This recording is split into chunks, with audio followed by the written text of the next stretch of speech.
Yun. Ano yung malunggay, mga kabayan?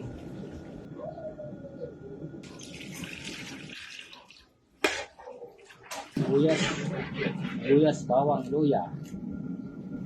Tapos konti yung steering para matunaw na yung asin.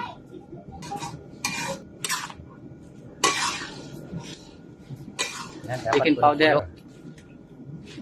Kung wala kang chicken powder, pwede naman.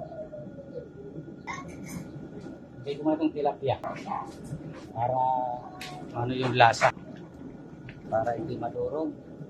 Lalagay yun, tapayas,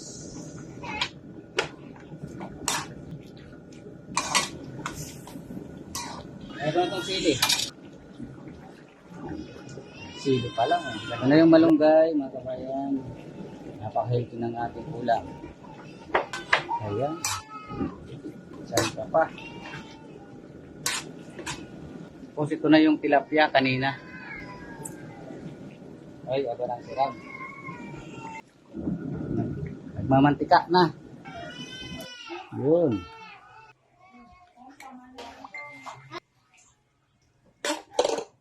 Ayan na po.